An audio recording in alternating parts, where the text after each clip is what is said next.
ሚስትን ትወዳታለህ? አዎ እወዳለሁ። የትኛዋን?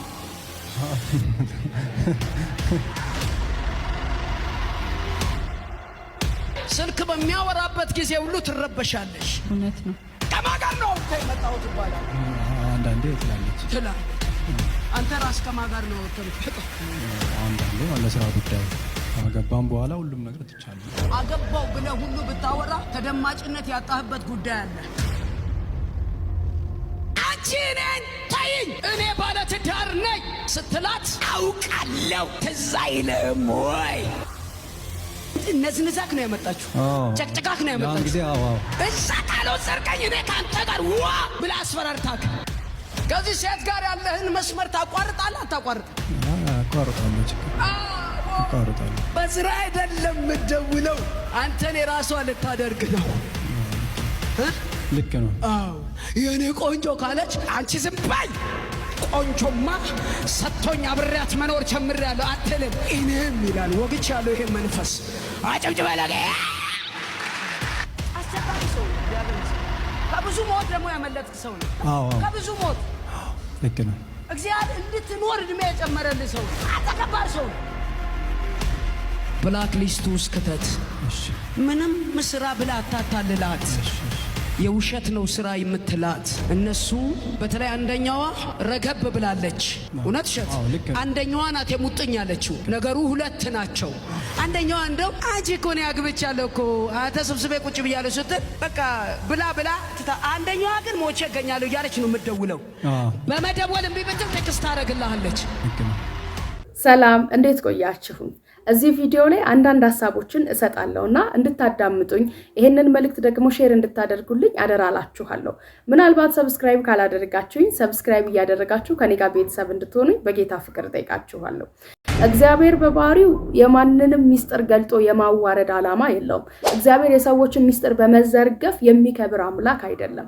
እንዲሁም በተቃራኒው እግዚአብሔር የሰዎችን ገበና የሚሸፍን ሚስጥር ጠባቂ፣ እውነተኛ ወዳጅ፣ ትሁት፣ ፍቅር ነው። ከዚህም የተነሳ ብዙ ጊዜ ሰዎች ምን ይላሉ? ሚስጥረኛዬ፣ ወዳጄ፣ የኔን ጉዳይ የኔን ጓዳ ለማንም አሳልፈ ማትሰጥ ብለው አምላካቸውን ሲያከብሩ እናያለን።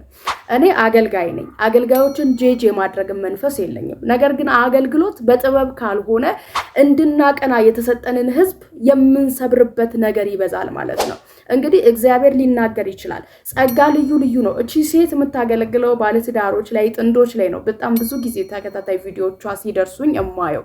ነገር ግን የምታገለግልበት መንገድ ትንሽ ጥበብ ያስፈልገዋል። እነዚህ ሰዎች ከመልእክቱ በኋላ ምን አይነት ህይወት ያጋጥማቸዋል?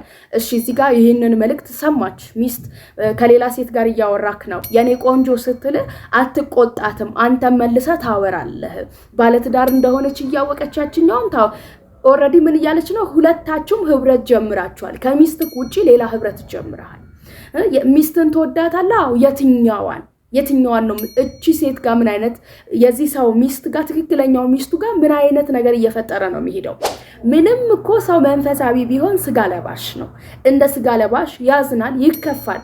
ባሏ ፊት ለፊት አንተ ማለት ይሄ ነው እየተባለ እየተነገራት ነገ ይሄ ባሌ ነው ብላ አምና ለመቀበል ምን አይነት ሞራል ይኖራታል? ቤተሰብ አላቸው እነዚህ ሰዎች፣ ጎረቤት አላቸው፣ ጓደኛ አላቸው፣ ዘመድ አላቸው። የልጅቷ ቤተሰብ አሉ። ይሄንን ቪዲዮ ይመለከታሉ። ከዚህ ቪዲዮ በኋላ ይሄ ሰው ታማኝ ሆኖ ይቀጥላል ወይ? በትዳሩ ታማኝ ባል ነው ተብሎ ይጠራል ወይ? ለምን ሚስጥሩ ወጣ? ለምን አደባባይ ተነገረ እንጂ የኔ ጉዳይ ይሄ ሰው ጥፋቱ ለምን ተነገረው አይደለም።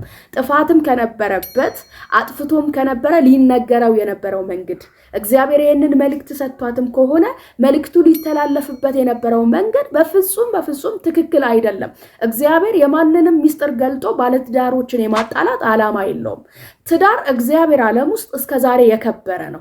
የራሱ የእግዚአብሔር ተቋም ነው። እግዚአብሔር ዓለም ውስጥ ትዳር አልቀለለም። ስለዚህ እግዚአብሔር የማንንም ትዳር የማፍረስ ፕሮግራም የለውም።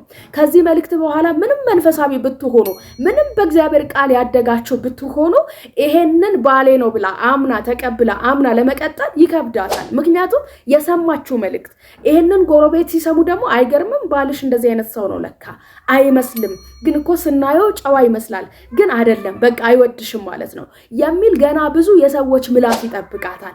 ለእያንዳንዱ ለማስረዳት ደግሞ እጅግ በጣም ይከብዳል። ስለዚህ ይሄ ነገር ትዳሯ ላይ ችግር ፈጠረ አልፈጠረም ፈጥሯል በትክክል የሷ ቤተሰብ ይመጣል ባልሽ ማለት ይሄ ነው ከዚህ ሰው ጋር እንዴት ነው የምትቀጥዩ የብዙ አይነት ሰዎች አስተያየትና ሐሳብ እዚህ ሴት ጋር ይመጣል ከዛ አምና ለመቀጠል ከዚህ ሰው ጋር ትቸገራለች የሰዎች ምላስ ያስጨንቃል እንዴት እንደዚህ ትቀጥያለሽ ይቅርብሻ ውጫ ፍቻ ነገ እንደሚጠላሽ አታቂም ዛሬ ይሄው አብራችሁ እየኖራችሁ እንኳን አንቺን ትቶ ከሌላ ሴት ጋር ያወራ ነው ከዛ በኋላ ይሄ ትዳር ክፍተቱ እየበዛ ሄድና ፍጻሜው ምን ይሆናል ፍቺ ይሆናል እግዚአብሔር ደግሞ እንደዚህ በዚህ መንገድ እንድናገለግለው በዚህ መንገድ እሱን ስም እየጠራን መልእክት እንድናመጥ አይፈልግም ጥበብ ያስፈልጋል እሺ ይሄ ሰው ከሌላ ሴት ጋር እያወራ ካሜራ መደቀን አያስፈልግም ለዚህ ሚስጥር ሲቀጥል በጉባኤ ፊት በማይክ መናገር አያስፈልግም አንዳንዴ ሁሉ ነገር አደባባይ መውጣት የለበትም ማይክ ዝቅ ተደርጎ አንተ ያደረክ ያለው ለሁለቱ ብቻ እዛች ጋር ነው አንዴ ተብሎ አንተ ከሌላ ሴት ጋር ያወራክ ነው በዚህ ነገር እግዚአብሔር አይከብርም ሚስትህን ቅረባት ሚስትህን ውደዳት ይሄን የጀመርከውን መንገድ ደግሞ በፍጹም ልትተው ያስፈልጋል ተብሎ ማይክ አጥፍቶ መልእክቱ ለሷና ለሱ ብቻ ቢነገር ያንጻል ያስታርቃል ከዛ በኋላ ሌላ ሐሳብ ስለማትሰማ ሌላ ሰው ጄጅ ስለማያደርጋት ሌላ ሰው ባሏን መልሶ ስለማያንቋሽሽባት ምንም አይነት ተጽዕኖ በመካከላቸው አይፈጠርም ቢጨቃጨቁ እንኳን ከመልእክቱ በኋላ ሄደው ቤት ራሳቸው ይጨርሱታል አሁን ግን አደባባይ ላይ ወጣ የነሱ ዳኛ ህዝቡ ይሆናል ለመመለስ ይሸማቀቃል ይሄ ሰው ቀና ብሎ ለመሄድ እንኳን ያፍራል ቸርች ለመሄድ እንኳን ያፍራል ከዚህ በኋላ እንዴት ነው እግዚአብሔርን አምኖት የሚሄደው ምክንያቱም እግዚአብሔር አዋራጅ እንደሆነ ነው የሚገባው እግዚአብሔር ሚስጥር ጠባቂ እንደሆነ አይገባው ብዙ ጊዜ የሚመጡ መልእክቶችን በጥበብ ካልተጠቀመን እንደ አገልጋይ በጥበብ ካልተሞላን ሰዎችን ጠቀምን ብለን ከምናስበው በላይ የሰበርነውና የጎዳናቸው ይበልጣሉ ስለዚህ ምናልባት ይሄን መልእክት ከሰማሽኝ ብዙ መልእክቶችሽ እንደዛ ናቸው እኔ የሚያሳዝነኝ ከዛ በኋላ ህይወታቸውን ወይ ወደ ሚዲያ አቅርቡልን መልሳችሁ ምን አይነት ህይወት ላይ አሉ እነዚህ ሰዎች አብረው ነው ያሉት ተለያዩ ወይ ምን ላይ ደረሱ በጣም ያሳፍራል እንደዚህ አይነት መልእክቶች ፕሊስ አትልቀቁ አንደኛ በቃ ጌታን ሰዎች እንዳያምኑት አንቺ ጋር ሲመጡ በፍርሃት ከዛስ አንቺ ጋር ሲመጡ እስኪ ባሌቺት አድርጎብኛል አላደረገብኝም የሚለው በጥል መንፈስ በቁጣ መንፈስ ተሞልተው ነው ራሱ የሚመጡት ከዛ ወይ ለመለያየት ነው የሚመጡት በቃ የመጨረሻ መልእክት ይንገረኝና ወይ ትንገረኝና ቁርጤን አውቄ ምናምን ብለው ነው የሚመጡት ሰዎችን በፍቅር ማገልገል ሰዎች እግዚአብሔር ሚስጥር ጠባቂ እንደሆነ ማገልገል ለሰዎች እግዚአብሔር በገባን መጠን ስንነግራቸው እግዚአብሔር ወዳጅ እንደሆነ እንድናሳያቸው ይፈልጋል እግዚአብሔር እነሱን በማዋረድ የሚከብር እግዚአብሔር የለም እንዴት እግዚአብሔር በቃ ዋው ሚስጥርን የሚገልጥ ምናምን ተብሎ እግዚአብሔር ሲደነቅ በዚህ ደስታን አይቀበልም እግዚአብሔር የብዙ ሰዎች ትዳር ይፈርሳል እንዲሁ ጊዜው ራሱ እንዴት ትዳር ላፍርስ የሚል ጊዜው ራሱ እንዲሁ ሰዎችን የሚያባላ ጊዜው ራሱ እንዲሁ የሚያጣላ ጊዜ ነው ያለ ርዕስ ሰዎች የሚጣሉበት ወቅት ላይ ነው አይደለም እንደዚህ አይነት ርዕስ ባለ ትዳር መካከል ገብቶ ይቀርና ያለ ርዕስ የሚጣሉ ህዝብ መካከል እንዴት ነው እንደዚህ አይነት ክፉ ርዕስ የሚሰጣቸው ቢቻል ባካችሁን እንደዚህ አይነት መልእክቶችን ሶሻል ሚዲያ ላይ አታስተላልፉ ግዴታ ነው ማስተላለፍ አለብን ካላችሁ የሰዎቹን ፊት ሸፍኑልን አስሊቴ ሰዎቹ ፊት ይሸፈን ሶሻል ሚዲያቸውን ማህበራዊ ህይወታቸውን ይጣብቁበት ፕሮቴክት ያድርጉ በቃ አይለቀቅ ፊታቸው ይሸፈን ይሄ ምናልባት እውነት እዛ አገልግሎት ላይ ሄዳችሁ ተገልግላችሁ ከመጣችሁ በኋላ ምን አይነት ስሜት ይሰማችኋል በደስታ ነው ወይ የምትመለሱት የእግዚአብሔር ቤት እኮ የሚያጽናና ነው የሚያስደስት ነው የሚያሳርፍ ነው የሚመልስ ነው እነዚህ ሰዎች እንዲመለሱ ወይስ ወደ ጥፋት እንዲመጡ ነው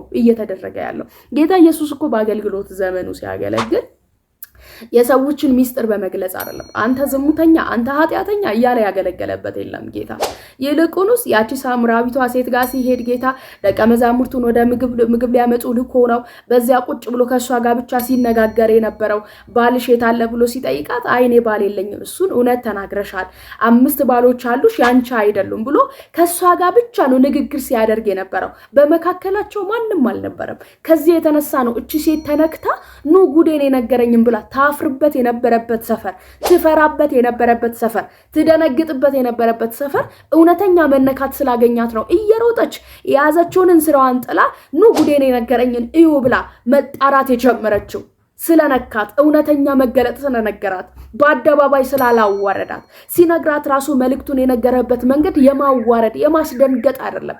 እንዴት በትህትናና እንዴት ቀስ ብሎ ሲነግራት እንደነበረ መጽሐፍ ቅዱስ ላይ ታያላችሁ። እንዲሁ ደግሞ ከአይሁዳውያን አንዱ ና ጌታን እራት እንብላ ብሎ ጋብዞት ከዛ በኋላ በተቀመጠበት ያቺ አልባስጥሮስ ሽቶ ይዛ መታ እያፈሰሰች በእንባዋ እግሩን እያጠበች ለአምላኳ ክብሯን ስትገልጽ ምን አሉ? እቺ ማን እንደሆነች እውነተኛ ነብይ ቢሆን ኖሮ ማን እንደሆነች ያውቅ ነበር። ስለማያውቅ አይደለም። ጌታ የሷን ሚስጥር መግለጥ የሷን ሚስጥር ለነሱ አዋርዶ መናገር ስላልፈለገ ከዛ በኋላ እኮ ምን አለ ጌታ ኢየሱስ? ኃጢአትሽ ተሰርዮልሻል በሰላም ሂጂ ነው ያላት። ሲከሳት እንደውም ጌታ እኮ መልስ ሲሰጣቸው ነበር አይደለ? እኔ ከገባው ሰዓት ጀምሮ ለጸጉሬ ቅባት አላቀረብክልኝም፣ ለእግሬም ይሆን ውሃ እንኳን አልሰጠኝም። እቺ ሴት ግን ከማልቀስ ከማጠብ እግሬን በጸጉሯ ከማበስ አላረፈችም። ብዙ የተተወለት ብዙ ይወዳል፣ ጥቂት የተተወለት ጥቂት ይወዳል ብሎ ስለ መውደድ፣ ስለ ፍቅር፣ ስለ ይቅርታ ነው መልሶ ሲያስተምራቸው የነበረው። ተበደረ ወይስ ትንሽ የተበደረ ነው አበዳሪውን ሊወድ የሚችለው? ከሁለቱ ቢተውለት? አይ ብዙ የተተወለት፣ በቃ ብዙ የተተወለት ብዙ ይወዳል። ብዙ ትቼላታለሁ፣ ብዙ ትወደኛለች። አተረፋት። እነሱ ፊት፣ ወጋሪዎቿ ፊት፣ ነቃፊዎቿ ፊት ጌታ ኢየሱስ አሳልፎ አልሰጣትም። እኛ ከጌታ የተማርነው አገልግሎት ይሄንን ነው። አደባባይ ላይ ሚስጥር እየገለጠ አሁን እንደሚታየው የውርደት ዘመን አይደለም። እግዚአብሔር ጌታ ኢየሱስ እያገለገለ የነበረው ውርደት ቢኖር ኃጢአት ቢኖር ክፋት ቢኖር እንዴት ይመልሳቸው እንደነበረ መጽሐፉ በደንብ ያሳየናል። ስለዚህ አገልግሎታችን በጥበብ ይሁን ባካችሁን። ጌታ ሚስጥር ሲገልጥላችሁ ያንን ሚስጥር እንደሰማችሁት እንድታወሩ አይደለም። ወይ ለሰውየው ንገሩት። በቃ ሴቷን ማስነሳትም አያስፈልግም። እዛ ስፍራ ላይ ሚስቱንም ማስነሳት አያስፈልግም። ጠርቶ ይደነግጣል ይሄ ሰው። ና ብላው አንተ ሚስትህን ትተህ ማይኳን አጥፍታ ሚስትህን ትተህ ከሌላ ሴት ጋር እያወራክ ነው፣ በዚህ ደግሞ እግዚአብሔር አዝኖብሃል ብትለው በፍጹም ይሄ ሰው ከዛ ጥፋት እንዴት እንደሚመለስ ደግሞ አይገባበትም። ለካ እግዚአብሔር ያየኛል፣ ለካ እግዚአብሔር ይሰማኛል ብሎ እግዚአብሔርን ይፈራዋል፣ ያመሰግነዋል። ከዛ እስከ ጥፋት ጎዳና ይመለሳል። ሚስቱ እንኳን መስማት አልነበረባትም፣ ይሄንን መልእክት አልነበረባትም። ባሎችም ሚስቶችም ቢሆኑ አንቺ አንዳንዱ አንቺ ነዝናዛ ሴት ነሽ የሚል መልእክት ይለቀቃል። አንቺ ጫቅጫቃ ሴት ነሽ የሚል መልእክት ይለቀቃል። እንዴ ከዛ በኋላ እቺ ሴት እንዴት ነው ከጎረቤቶቿ ጋር ምንም ቢበድላት እንኳን እኮ ጥፋተኛ የምትደረገው ማነው? ወደፊት እቺ ሴት ብቻ ናት የምትደረገው። እቺ ነዝናዛዋ፣ እቺ ጨቅጫቃ፣ እቺ እንደዚህዋ ነው የሚባለው። ስሟ ቀጸል ስሟ ሆኖ ይቀራል። እንደዚህ አይነት መልእክቶች ቢቀሩ በቃ ጌታን የእውነት ለማገልገል ከሆነ ወይ ለግለሰቡ በግል ነገሩት። እንደዚህ አይነት መልእክት አያንጽም። ባለትዳሮች ይፋታሉ። ሰዎች ትዳርን ይፈሩታል፣ እንዲፈሩት ይሆናል። አንድ እባክሽን አገልግሎትሽን በጥበብ አድርጊው።